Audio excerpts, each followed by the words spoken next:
என் அன்பு பிள்ளையே, உனக்கான நன்மைகளை செய்து கொடுப்பதற்காகவே உன் தாயானவள் இன்று உன்னை தேடி வந்திருக்கின்றேன்.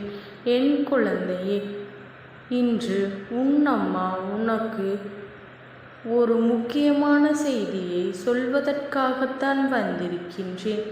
என்ன தெரியுமா? பிரச்சனைகள் உனக்கு அடிக்கடி வருகின்றது.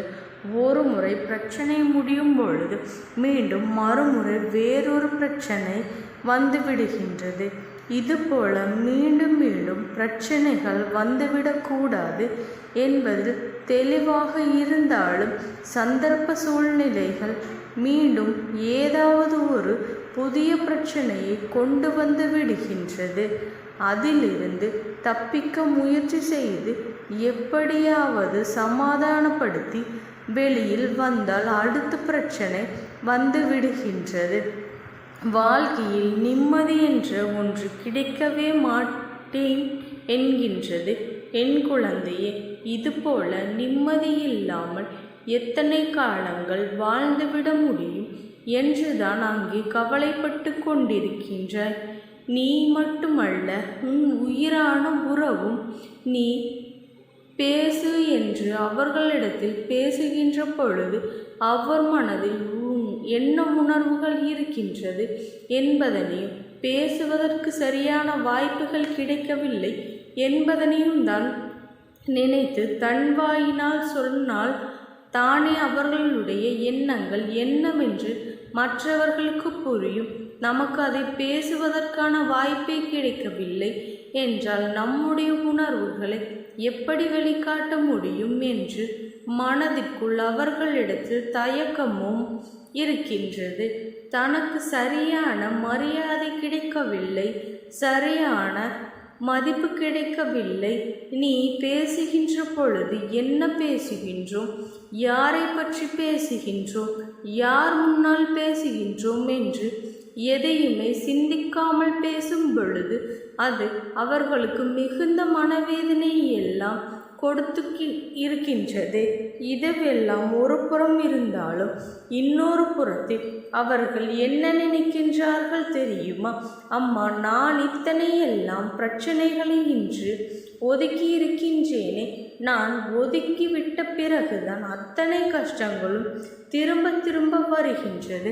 அவர்கள் இல்லாமல் நம்மால் வாழ முடியாது என்று புரிந்தாலும் பல கஷ்டங்களும் வாழ்க்கையில் இருந்தாலும் என்னால் ஒரு சில விஷயங்களை தவிர்க்க முடியவில்லை. கோபமே வரக்கூடாது என்று உன் தாயானவள் உன்னிடத்தில் அறிவுறுத்தவில்லை. இது தேவையற்ற கோபம் உன் வாழ்க்கையை கெடுத்து விட்டது அல்லவா? இனியாவது இந்த கோபம் எல்லாம் தூர விலக்கி வைத்துவிட்டு எப்பொழுதுமே பொன்சிரிப்போடு இருக்க பழக வேண்டும். உன் வாழ்க்கை உனக்கு இன்னும் நிறைய நல்ல விஷயங்களை கற்றுத்தருவதற்காக காத்து கொண்டிருக்கின்றது.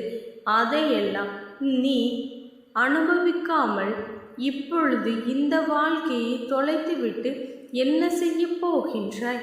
என் குழந்தையே, உன்னுடைய வாழ்க்கை இப்படி இருப்பதில் உனக்கு வருத்தம் இருக்கின்றதோ இல்லையோ, உன் தாயானவள் எனக்கு நிச்சயமாக மிகுந்த மனவேதனையாகத்தான் இருக்கின்றது. இனிமேல் என் குழந்தை, உன்னுடைய கோபத்தை எல்லாம் நீ தூர எறிந்துவிட்டு உன் வாழ்க்கையை நீ நல்லபடியாக வாழ வேண்டும். நீ நல்லபடியாக திரும்பி வரும் பொழுது உன்னுடைய வாழ்க்கை நல்ல நிலைக்கு திரும்பி உன்னை உச்சத்தில் கொண்டு வந்து சேர்க்கும் என்பதனை நீ நினைவில் வைத்துக்கொள். நீ கோபத்தை குறைத்து கொள்ளும் பொழுது நீ செய்த தவறு என்ன என்பதனையும் நீயாகவே உணர்ந்து கொள்வாய். உனக்கு அதற்கான சந்தர்ப்பங்கள் இந்த தாயானவள் ஏற்படுத்தி கொடுக்கின்றேன். என் குழந்தையே, கோபம் உன் கண்ணை மறைக்கும் பொழுது நீ என்ன செய்கின்றாய் என்பதனை நீ அறியாமலேயே செய்து கொண்டிருக்கின்றாய்.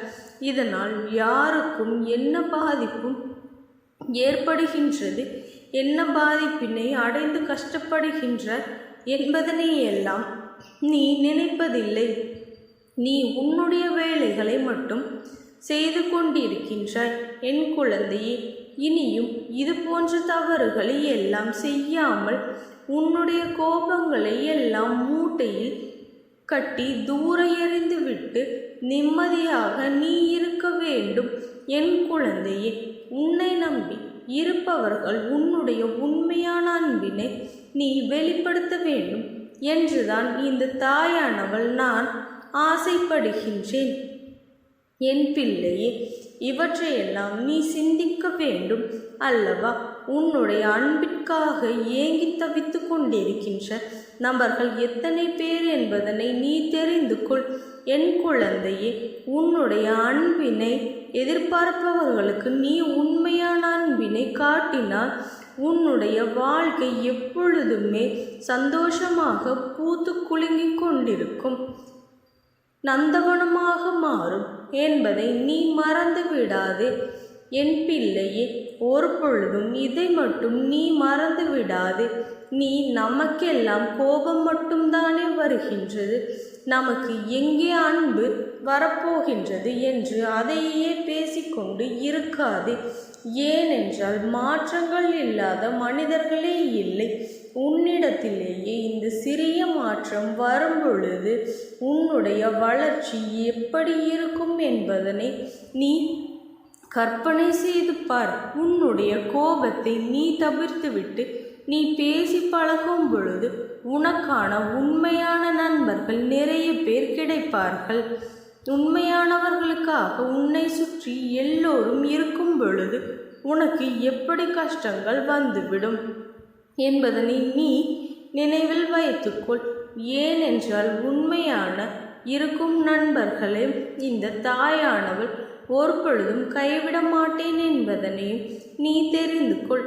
நீ நேர்மையாக இருக்கின்றாய், உண்மையாக இருக்கின்றாய், அதனால் தான் கோபம் வருகின்றது என்பதனை நான் ஒப்புக்கொள்கின்றேன். ஆனாலும் உன்னுடைய கோபத்தினால் யாரும் காயப்பட்டு விடக்கூடாது. யார் யாரிடத்தில் எப்படி பேச வேண்டுமோ, எப்படி அவர்களை புரிய வைக்க வேண்டுமோ அதைத்தான் அவர்களுக்கு உணர்த்த வேண்டும்.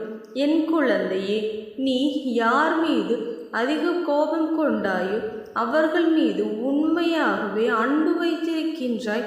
அந்த அன்பு முதலில் நீ வெளிக்கொண்டு வர முயற்சி செய். என் குழந்தையே, இந்த கோபம் உன்னை விட்டு தானாகவே ஓடிவிடும் என்பதனை நீ பிறகு புரிந்து கொள்வாய்.